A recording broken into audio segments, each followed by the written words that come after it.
Muy buenas tardes, Dios los continúe bendiciendo de una forma grande, poderosa y especial. Bienvenidos nuevamente a esta serie que estamos dando vistiendo la armadura que ayuda a los creyentes, a los cristianos a entender muchas cosas espirituales y de cómo comportarnos, vivir y usar esas armas espirituales que Dios nos dio para poder llegar hasta el fin,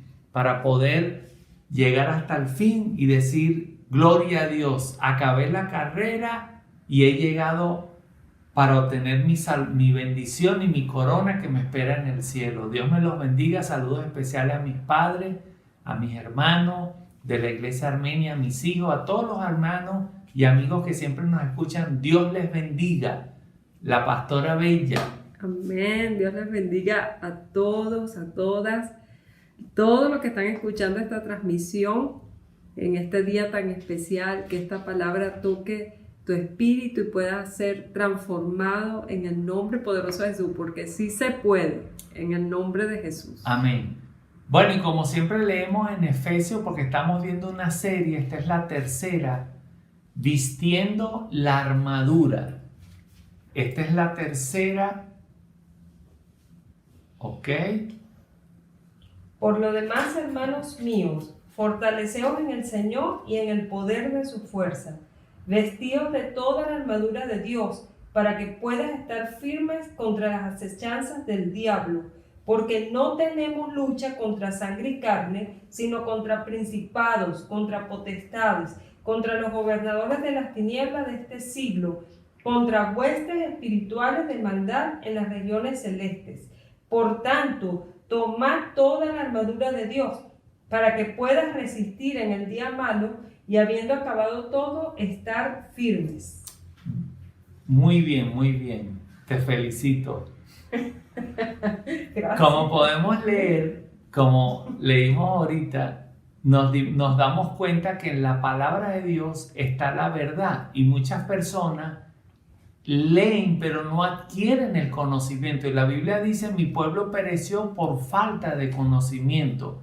Una de las cosas primordiales del creyente es adquirir conocimiento para cada área de su vida y adquirir conocimiento en todas las cosas espirituales. Debemos adquirir conocimiento de cómo orar, cómo vivir en santidad, para qué es la santidad, qué es la guerra espiritual, por qué existe la guerra espiritual, cuáles son mis armas, cómo debo usar mis armas, quién es mi enemigo, quién no es mi enemigo, cómo debo vivir para agradar a Dios, por qué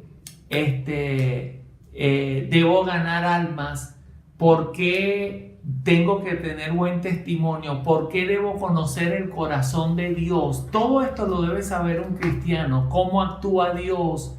También debemos tener conocimiento de que estamos en una guerra espiritual. Lamentablemente digo, y de verdad me da mucha lástima de personas que inclusive que vienen a la iglesia armenia, que hablamos mucho o escuchan las prédicas de guerra espiritual, pero parecieran que son personas inocentes, como que les cuesta creer que hay un mundo espiritual que ataca, que hace planes, y por eso son personas que lamentablemente son presas fáciles para el enemigo. También debemos aprender a cuidarnos, dice la Biblia, lo acaba de leer la pastora, contra las acechanzas del enemigo. También tenemos que aprender a usar las herramientas. Recuerda que hay una parte que tú debes ejercer y una parte que ya Dios dio. Tú tienes que entender qué hizo Dios por ti, pero también tienes que entender qué tú tienes que usar.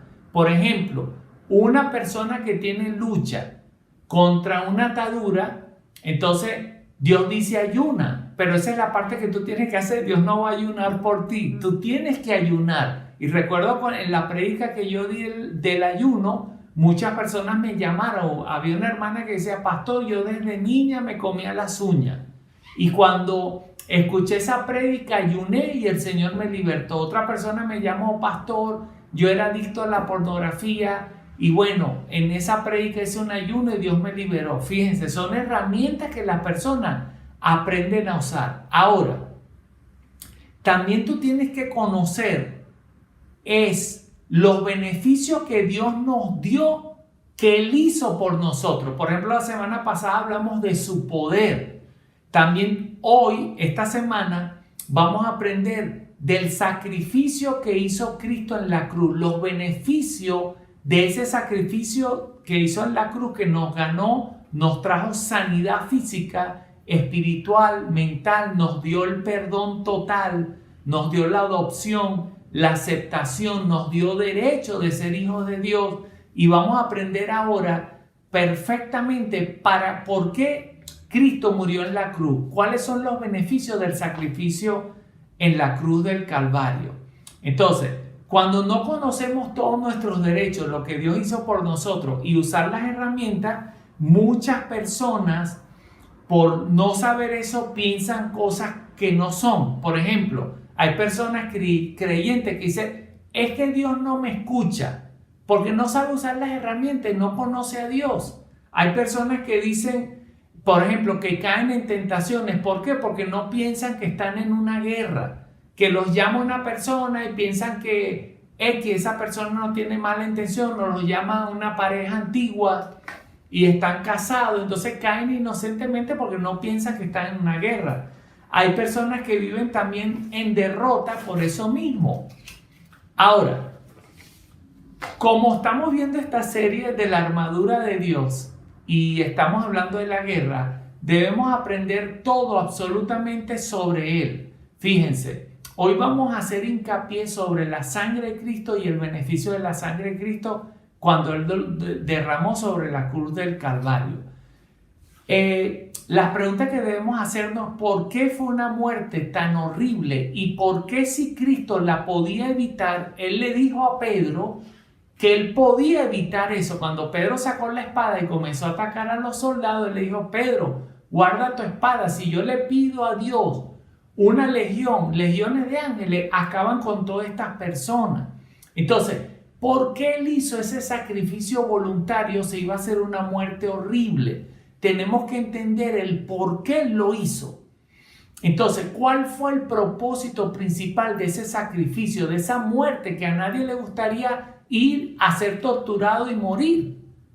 Entonces, todo esto lo tenemos que entender para saber por qué Él tuvo que derramar esa sangre. ¿Por qué la sangre de Cristo nos limpia de pecado? ¿Qué hizo Él que nos limpie de pecado? Entonces, ¿por qué entregó su cuerpo por nosotros? Ahora, primero, tenemos que entender que Dios estableció un orden, una forma de perdonar. Y tenemos que ir al Antiguo Testamento, y en Hebreos 9:22 lo dice, del Antiguo Testamento dice: sin derramamiento de sangre no hay perdón. Quiere decir que desde el Antiguo Testamento, cuando una persona pecaba, traían un corderito, un animalito, y lo sacrificaban para el perdón. Entonces, primero, ¿por qué Cristo tuvo que sacrificarse de esa forma? Porque el mismo Dios estableció un orden, que sin derramamiento de sangre no había perdón de pecado. Por eso que Juan el Bautista, cuando vio a Cristo, dijo: he aquí el Cordero de Dios que quita el pecado del mundo. Esa fue la misión principal de Cristo.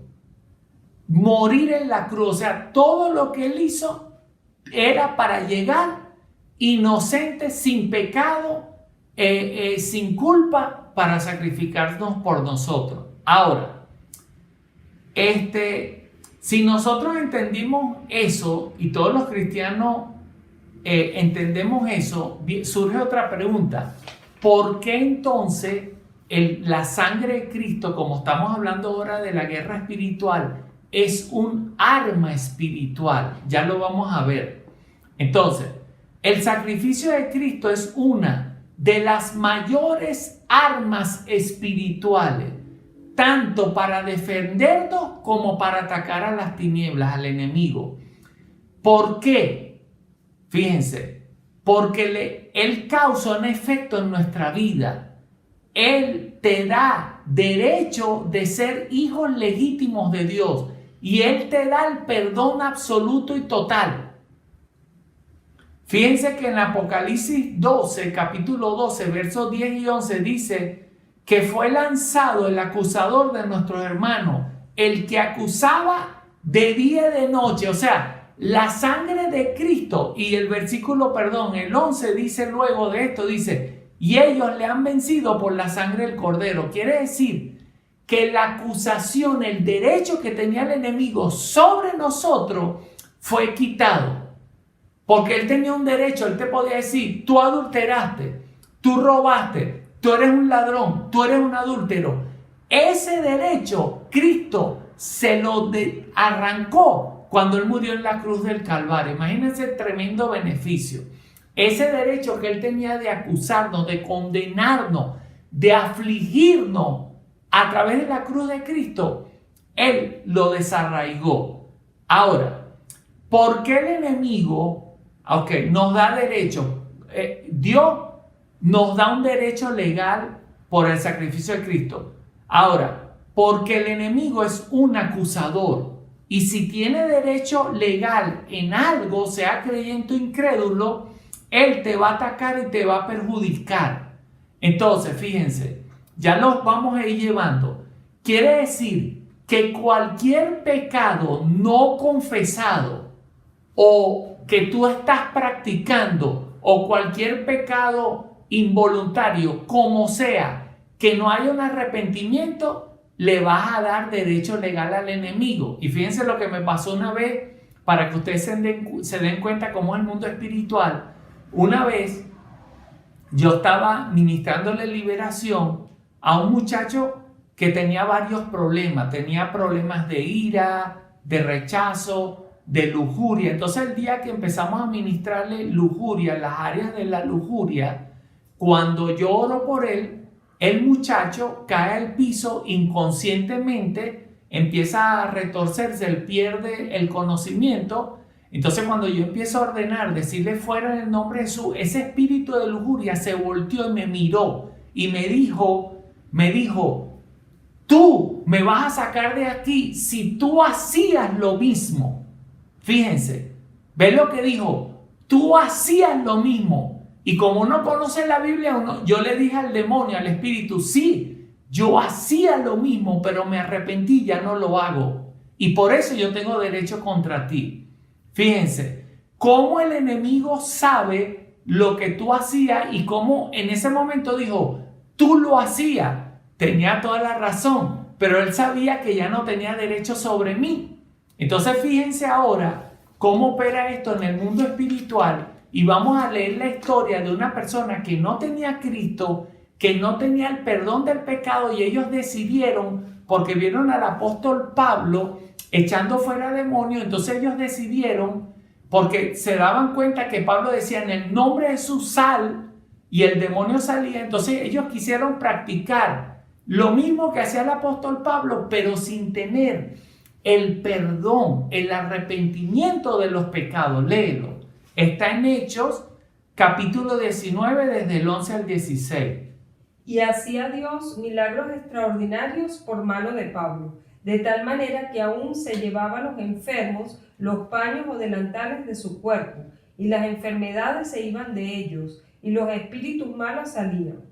Pero algunos de los judíos exorcistas ambulantes intentaron invocar el nombre del Señor Jesús sobre los que tenían espíritus malos, diciendo: os conjuro por Jesús, el que predica Pablo. Fíjense lo que hicieron.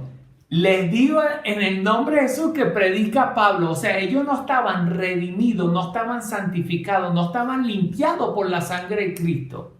Había 7 hijos de una tal Esceva, judío, jefe de los sacerdotes, que hacían esto. Pero respondiendo el espíritu malo, dijo: a Jesús conozco y sé quién es Pablo, pero vosotros, ¿quiénes son? Fíjense, el espíritu malo respondió: a Jesús conozco y sé quién es Pablo, pero ustedes, ¿quiénes son? Miren esto, miren el sacrificio de Cristo, lo que hace. El espíritu inmundo no los reconoce a ellos porque no están lavados con la sangre de Cristo. Eso se te tiene que grabar. Espiritualmente tú tienes como una capa, como una protección que lo ven los espíritus, que ellos saben. Por eso le dijeron: yo no te conozco. Sigue. Y el hombre en quien estaba el espíritu malo, saltando sobre ellos y dominándolos, pudo más que ellos, de tal manera que huyeron de aquella casa desnudos y heridos. Imagínate, un solo hombre atacó a 7 personas y los dejó heridos. ¿Por qué? Porque no tenían la cobertura de la sangre de Cristo, porque no tenían el perdón, no tenían el arrepentimiento, no estaban lavados por la sangre de Cristo. Ahora, todo esto nosotros lo sabemos como creyentes. O sea, si tú le preguntas a cualquier creyente de un día, de una semana, de un año, de 10 años, tú le dices, sí, mira, tú estás perdonado. Él te va a decir, sí, Cristo me perdonó, su sangre me limpió, yo soy renovado, la sangre de Cristo me limpia de todo pecado. Lo dicen, pero muchos no lo entienden. Y ya lo vamos a explicar porque muchos no lo entienden. Entonces, fíjense en esto.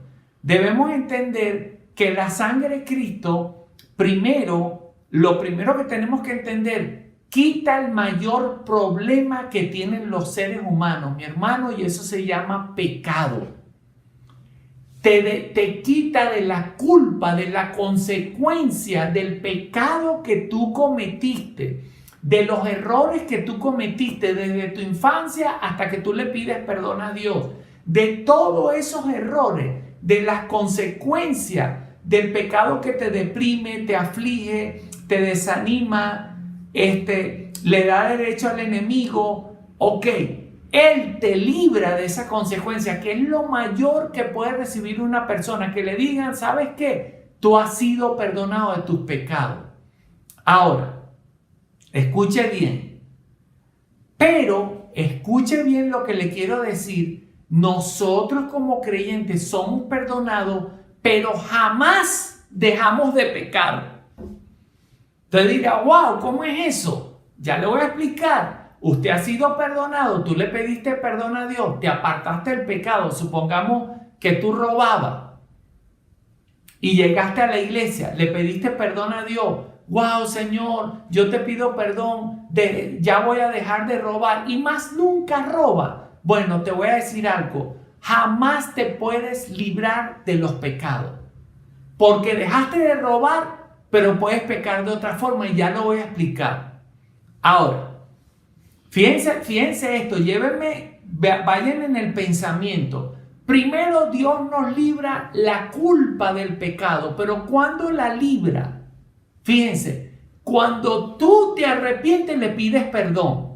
Esas dos cosas te tienes que grabar. La sangre de Cristo se aplica, la sangre de Cristo funciona cuando la persona se arrepiente, pide perdón. Eso quiere decir que una persona que, por ejemplo, ese ladrón que dejó de pecar, vamos a suponer que dejó de robar, pero de repente viene a la iglesia y es casado. Y de repente al año esa persona empieza a adulterar y empieza a hacerlo escondido. ¿Qué quiere decir? Que esa persona le está dando un derecho legal por ese adulterio al enemigo, aunque fue liberado, aunque fue perdonado, pero ahora está cometiendo otro pecado.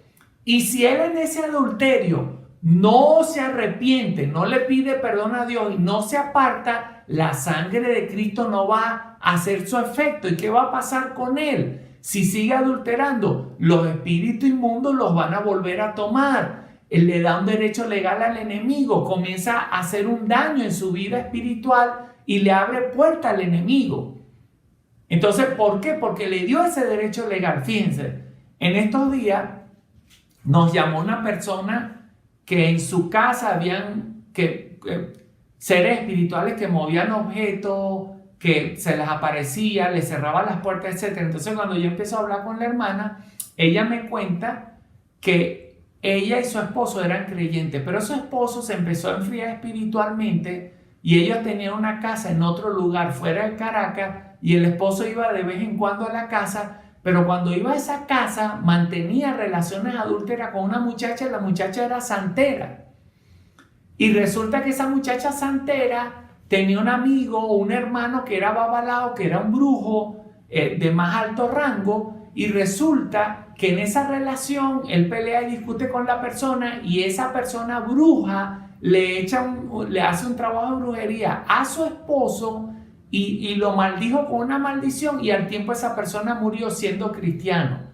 ¿Pero por qué murió siendo cristiano? Porque esa persona le abrió puerta al adulterio. ¿Y por qué la sangre de Cristo no hizo su efecto, su perdón, su limpieza? Porque la persona no se arrepintió.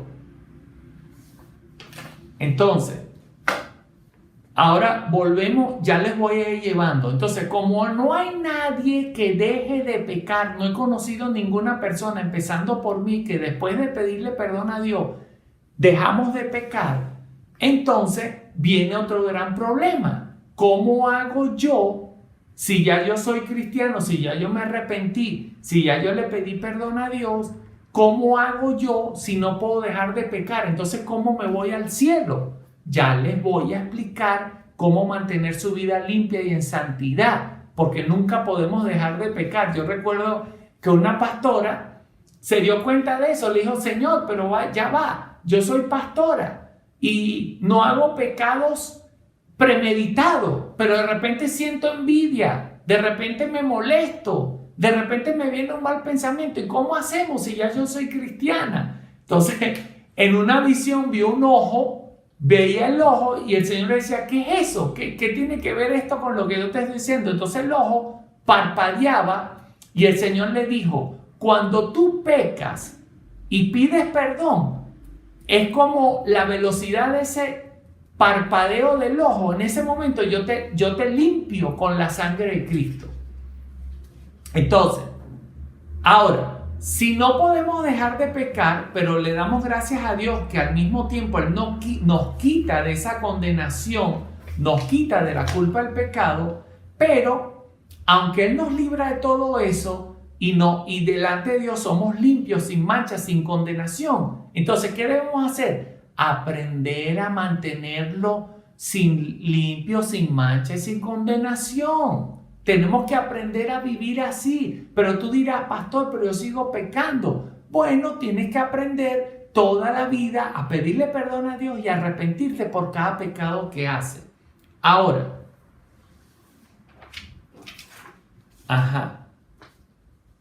Ok. Muchos cristianos dicen, es que ya no somos pecadores, ya estamos lavados por la sangre de Cristo. Ok, entonces, ¿qué debo hacer? Debo aprender y entender que el perdón de Dios es constante y diario. No, tú no nada más vas a pedir perdón cuando llegaste a la iglesia. Es constante, diario, para siempre, hasta el último día, hasta tu último aliento. Nosotros siempre tenemos que aprender a pedirle perdón a Dios. Si la sangre de Cristo fuera solamente al recibir a Cristo, imagínate, todos estuviéramos perdidos.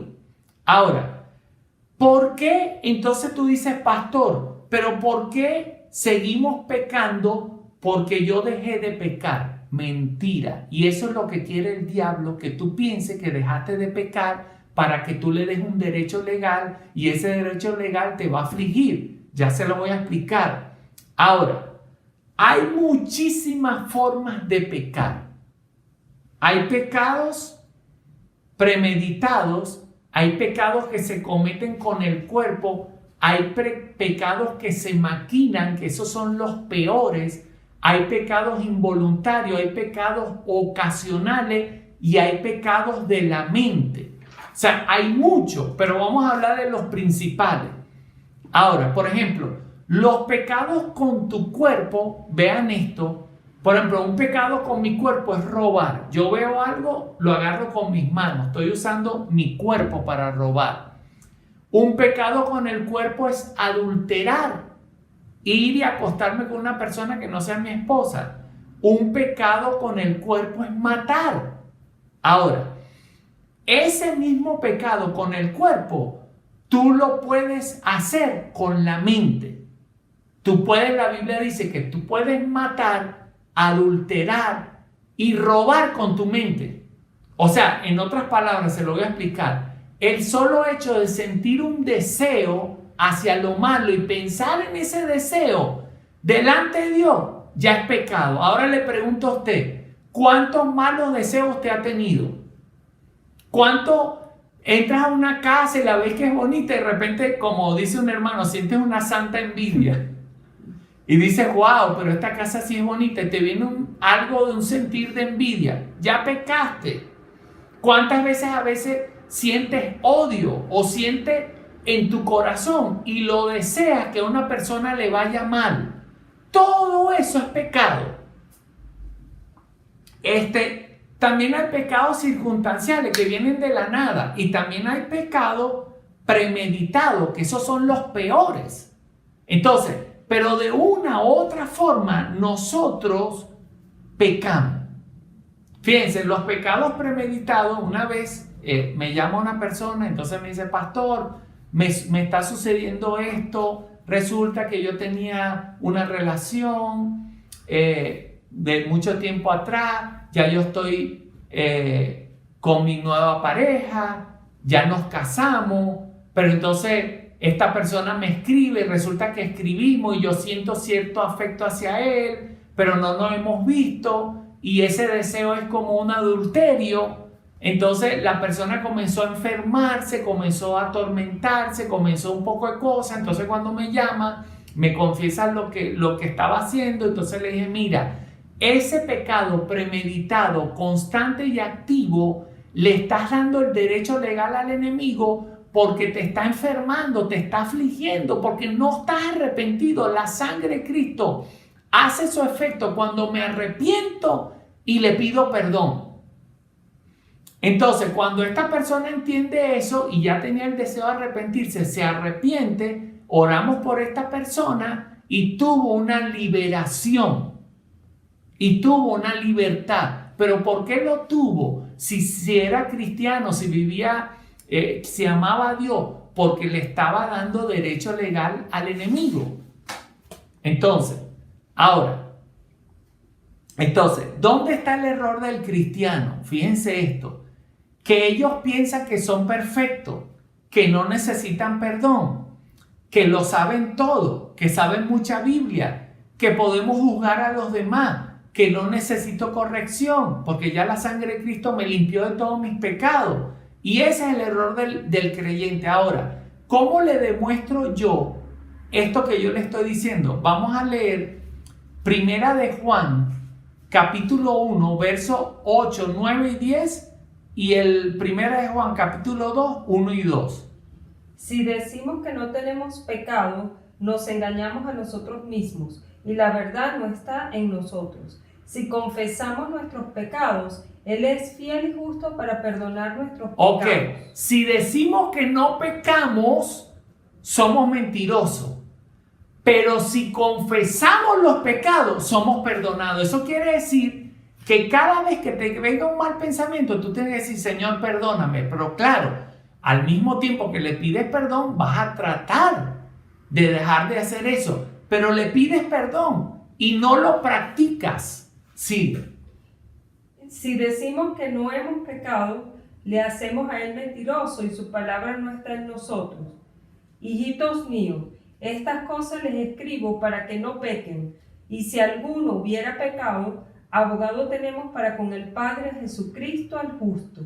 Y Él es la propiciación por nuestros pecados, y no solamente por los nuestros, sino también por los de todo el mundo. Ok, ahí el apóstol Juan le está escribiendo a los creyentes. Esa carta es para los creyentes. Dice, no solamente por nuestros pecados, sino por los de todo el mundo. Ahí está diciendo el apóstol Juan que la sangre de Cristo, que si no confesamos nuestros pecados, que nosotros cometemos, la sangre de Cristo no va a tener eficacia. Vamos a leer Lucas 18, del 9 al 14. Otro ejemplo más. A unos que confiaban en sí mismos como justos y menospreciaban a los otros, dijo también esta parábola. Fíjense, Jesús dio esta parábola para las personas que se creían justas y menospreciaban a los demás. Sigue. 2 hombres subieron al templo a orar. Uno era fariseo y el otro publicano. O sea, fariseo, por decirte, era creyente y el publicano no era creyente. El fariseo, puesto en pie, oraba consigo mismo de esta manera: Dios, te doy gracias porque no soy como los otros hombres, ladrones, injustos, adúlteros. O sea, decía, Señor, te doy gracias porque no soy ladrón, no soy adúltero como los demás. Ni aun como este publicano. Ayuno 2 veces a la semana, doy diezmos de todo lo que gano. Mas el publicano, estando lejos, no quería ni aun alzar los ojos al cielo, sino que se golpeaba el pecho diciendo, Dios, sé propicio de mí, pecador. Fíjense, el publicano reconocía que era pecador y sentía vergüenza delante de Dios. O sea, el publicano era más espiritual que el fariseo. Os digo que éste descendió a su casa justificado antes que el otro, porque cualquiera que se enaltece será humillado, y el que se humilla será enaltecido. Ahí está. Entonces, ¿quién fue justificado a su casa? En otras palabras, ¿quién fue perdonado y libre de la culpa? La persona que humildemente pidió perdón, pero este creyente decía, no, yo no necesito pedir perdón. Ahí está una prueba. Entonces, también vamos a leer Lucas capítulo 11, versos 2, 3, 4, 11, 12 y 13. Y les dijo, cuando oren, decid, Padre nuestro que estás en los cielos, santificado sea tu nombre, venga tu reino, hágase tu voluntad, como en el cielo, así también en la tierra. El pan nuestro de cada día, dános hoy, y perdona nuestros pecados, porque también nosotros perdonamos a todos los que nos deben. Y no nos metas en tentación, mas líbranos. Ok, fíjense esto. Jesús le está enseñando a sus discípulos a orar. Esa es una oración diaria.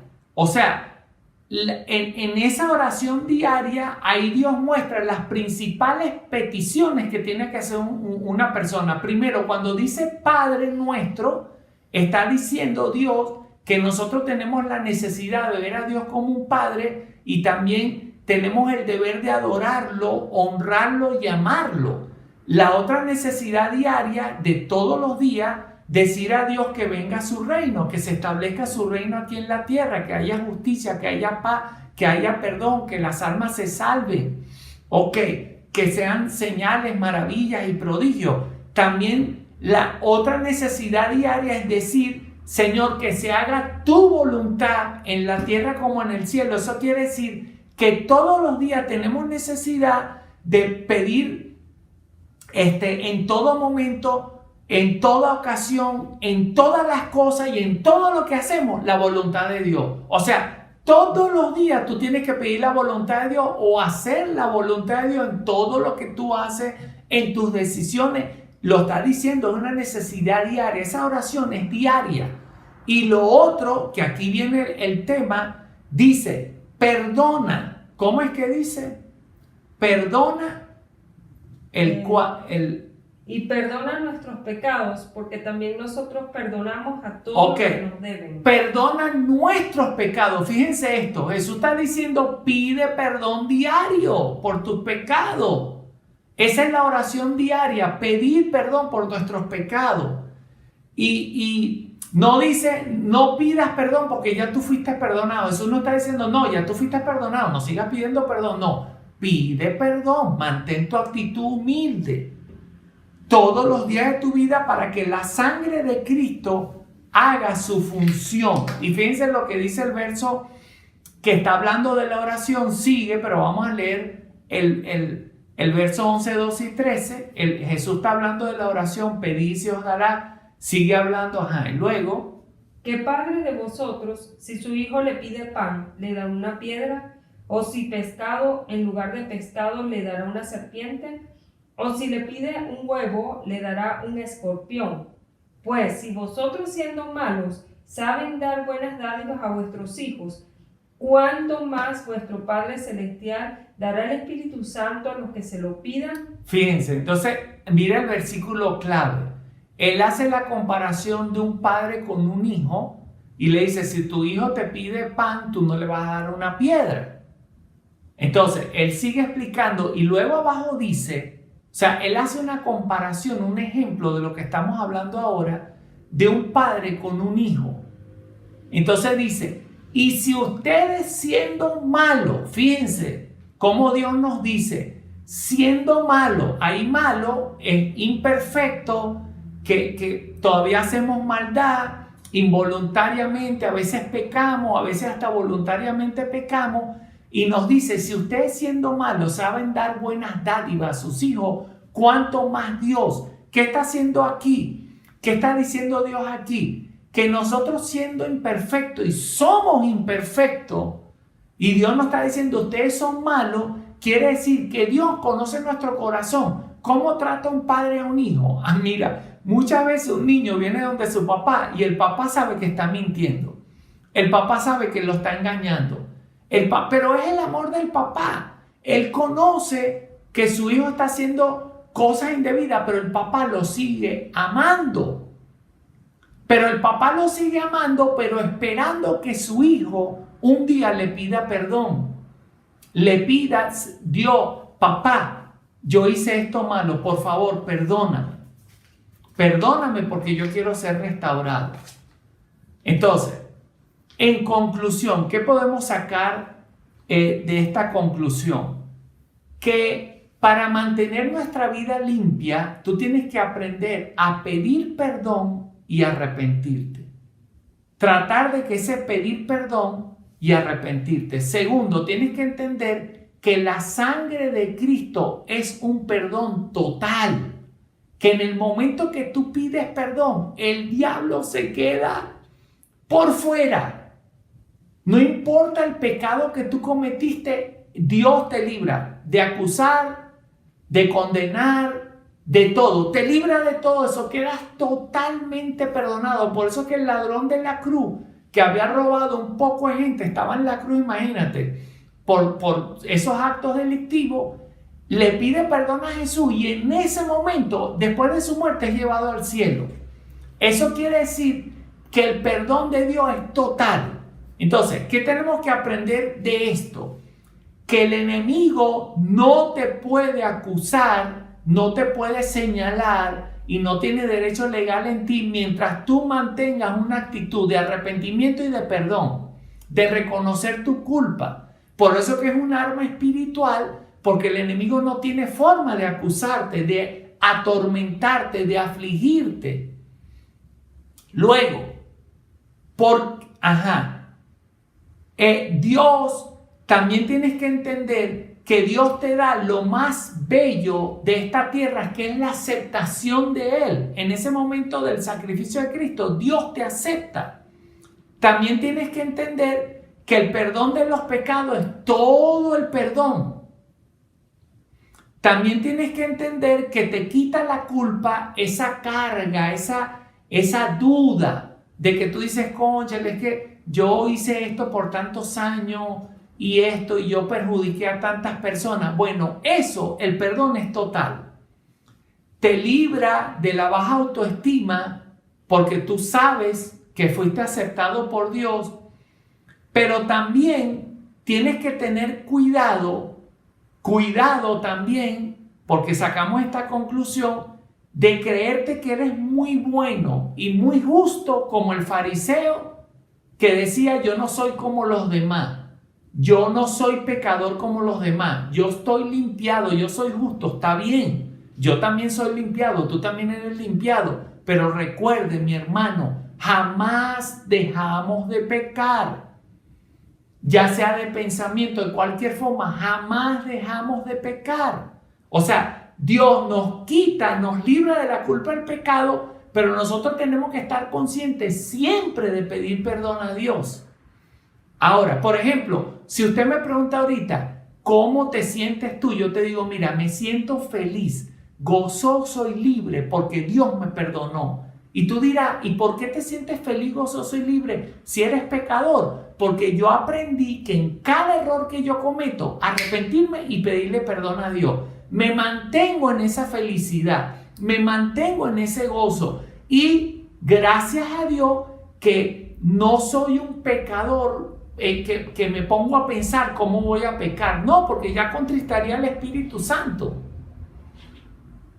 Entonces, también tienes que tener cuidado de creerte que eres, esta es la otra parte, que eres tan pecador que Dios se cansó de ti. Y fíjense algo, cuando Dios dice en la Biblia, haz tal cosa, es porque a Dios le gusta eso y le gusta que tú lo hagas. Por ejemplo, cuando Dios dice perdona no 7, sino 70 veces 7, quiere decir que Dios te está mandando a hacer algo que Él hace.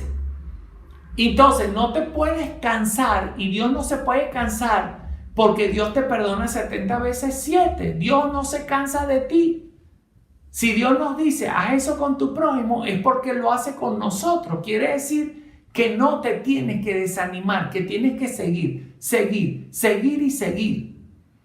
Entonces imagínate, hay personas, mi hermano, que no han durado un día ni 2 días. A veces han durado años para salir de una atadura. Y te pregunto, si tú duraste años para salir de esa atadura, yo conozco personas que llegaron a la iglesia, se convirtieron y duraron años de salir de relaciones adúlteras.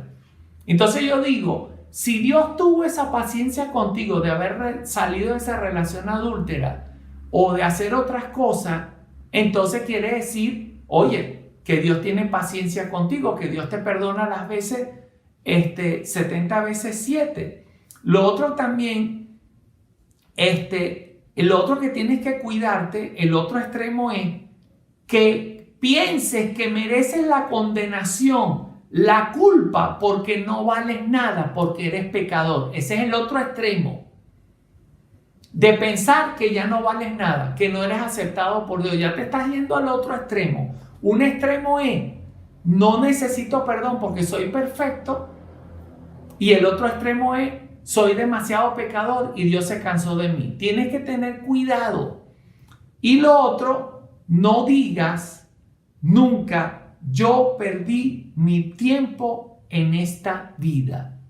Si hubiera hecho esto, si no hubiera hecho aquello, que por qué me separé, por qué no me separé, por qué vendí esto, por qué compré esto, por qué me mudé. Mi hermano, usted no perdió tiempo en la vida, porque si tienes a Dios, lo tienes todo. Y Dios restaura todas las cosas. Dios nos quita la culpa, Dios nos quita la condenación. Por eso vuelvo a repetir que el mayor regalo que hizo la sangre de Cristo es quitarnos la culpa del pecado. Y no solamente la culpa del pecado de lo que hicimos, sino que constantemente nos limpia de pecado. Pero estoy hablando de personas que viven para agradar a Dios. No estoy hablando de personas que todavía piensan y meditan en pecar. Estoy hablando de personas que con un corazón humilde y respetuoso, por decir algo, siguen luchando, pero quieren salir, pero no pueden. Pero ahí está Dios, dándole la mano a esa persona para ser restaurada. Así que, mis amados hermanos, no nos olvidemos en nuestra vida cristiana de andar siempre con un arrepentimiento y con un perdón. Arrepentirme y pedir perdón, y la sangre de Cristo va a hacer su efecto. Si yo le pido perdón a Dios y me arrepiento, ya automáticamente la sangre de Cristo me limpia. Eso es como, no sé, una licuadora. Entonces, tú agarras y metes lo que vas a meter para hacer un jugo. Entonces, cuando enciendes la licuadora, ya no hace falta decirle, Dios mío, por favor, licúa lo que está ahí. Ya encendiste la licuadora y ya la licuadora va a colar lo que está ahí. Entonces, es igual. Cuando tú le pides perdón a Dios y te arrepientes, automáticamente, como Dios le mostró a esa pastora, la sangre de Cristo te va a limpiar. Pero, mi amado hermano, no le abras puertas al enemigo. Porque recuerda, la sangre de Cristo está vigente para aquellos que se arrepienten y le piden perdón, para aquellos que se apartan de todo pecado. Así que, mi hermano, Dios te bendiga. Mantén una actitud humilde, una actitud consciente de que siempre vamos a ser pecadores, pero siempre vamos a ser perdonados. Dios te bendiga, pastora. Amén. Y recordar siempre que el perdón es instantáneo. Dios no da plazo de espera para perdonarte. Dios te perdona instantáneamente cuando tú le pides ese perdón.